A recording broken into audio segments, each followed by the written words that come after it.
नमस्कार दोस्तों। देखिए, आज का टेस्ट बिहार का मध्यकालीन इतिहास का ये पहला भाग है। मध्यकालीन इतिहास का आपको लगातार वीडियो और टेस्ट दिया जाएगा, जो अभी तक आपको नहीं मिल पा रहा था।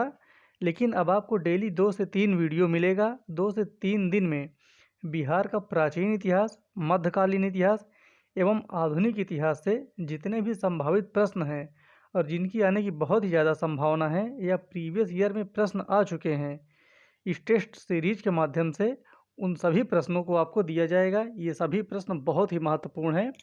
तो हम लोग देखते हैं आज का बिहार का मध्यकालीन इतिहास का पहला भाग।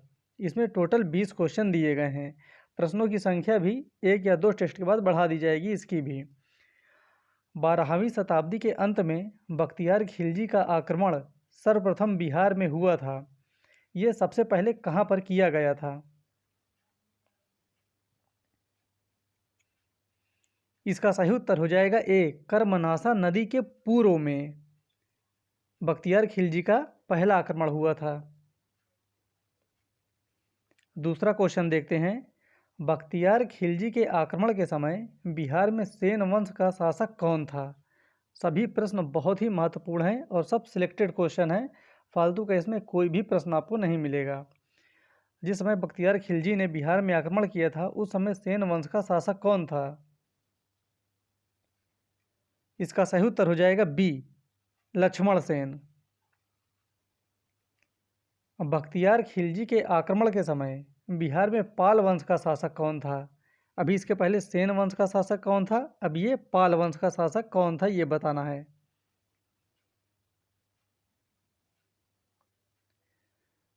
इसका सही उत्तर हो जाएगा ए, इंद्रदुम्न पाल। बिहार में तुर्क सत्ता की स्थापना का वास्तविक श्रेय किसे दिया जाता है?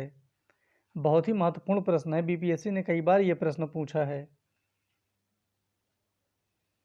और इसका सही उत्तर हो जाएगा सी, बख्तियार खिलजी। अब बख्तियार खिलजी द्वारा किया ओदंतीपुरी में आक्रमण जो वर्तमान में स्थित है, जो बख्तियार खिलजी ने ओदंतीपुर में आक्रमण किया था, ये वर्तमान में कहाँ स्थित है?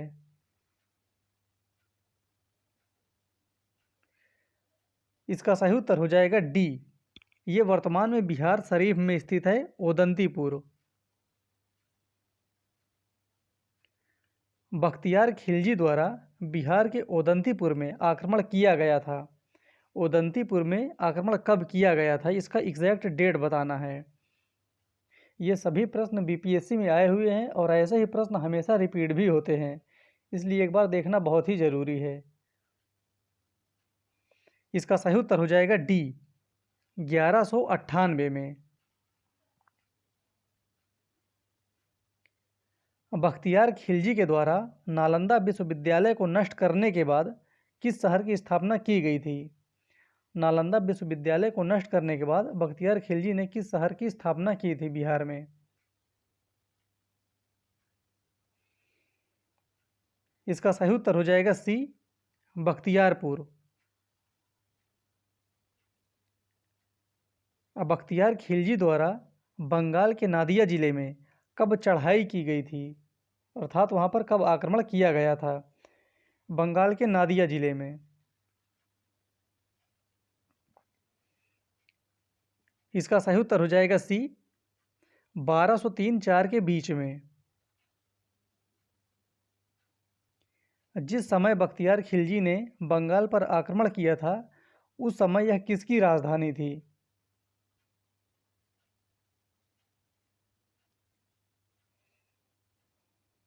इसका सही उत्तर हो जाएगा सी, लक्ष्मण सेन की राजधानी थी उस समय, जिस समय बख्तियार खिलजी ने बंगाल पर आक्रमण किया था।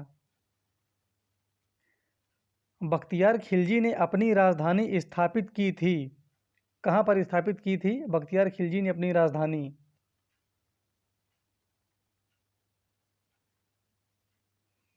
इसका सही उत्तर हो जाएगा ए, लखनौती में। बख्तियार खिलजी की हत्या निम्न में से किसके द्वारा की गई थी? निम्न में से किसने बख्तियार खिलजी की हत्या की थी?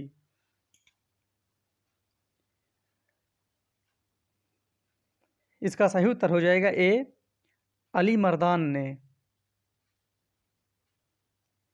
बख्तियार खिलजी की हत्या के बाद उसके शव को दफन किया गया है। कहाँ पर दफन किया गया था बख्तियार खिलजी के शव को? इसका सही उत्तर हो जाएगा डी, बिहार शरीफ में। मोहम्मद गोरी के द्वारा कुतुबुद्दीन ऐबक को अक्ता प्रदान किया गया। अक्ता या इक्ता ये दोनों एक ही शब्द हैं। कभी कभी अक्ता आता है, कभी कभी इक्ता भी आता है। इसको कब प्रदान किया गया था?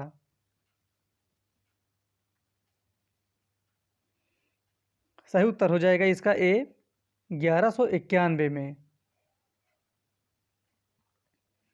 निम्न में से किसके द्वारा अवध, बिहार तथा लखनऊती को एक प्रशासनिक इकाई के रूप में संगठित किया गया था? इन तीनों जगहों को, ये ध्यान देना है, जगह भी नाम, अवध, बिहार तथा लखनऊती को एक प्रशासनिक इकाई के रूप में किसने संगठित किया था?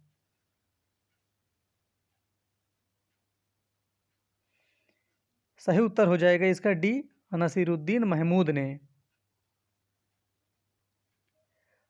नसीरुद्दीन महमूद के द्वारा बिहार में कब तक शासन किया गया था? इसका समय बताना है।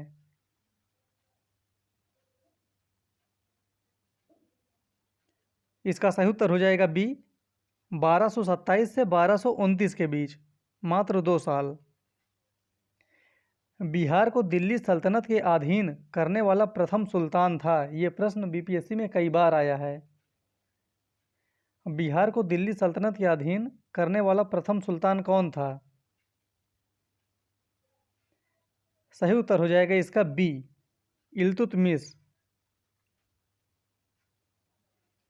इल्तुतमिश ने बिहार में अपना प्रथम सूबेदार निम्न में से किसे नियुक्त किया था? ये इल्तुतमिश का बिहार में पहला सूबेदार था।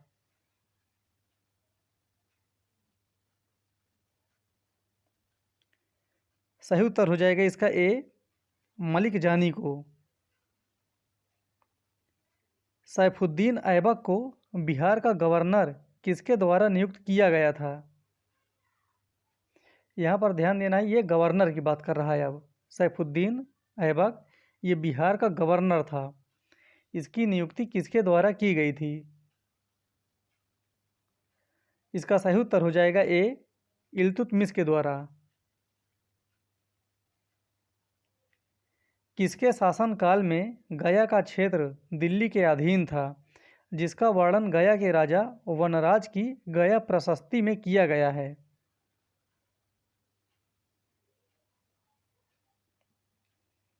इसका सही उत्तर हो जाएगा बी, बलबन के।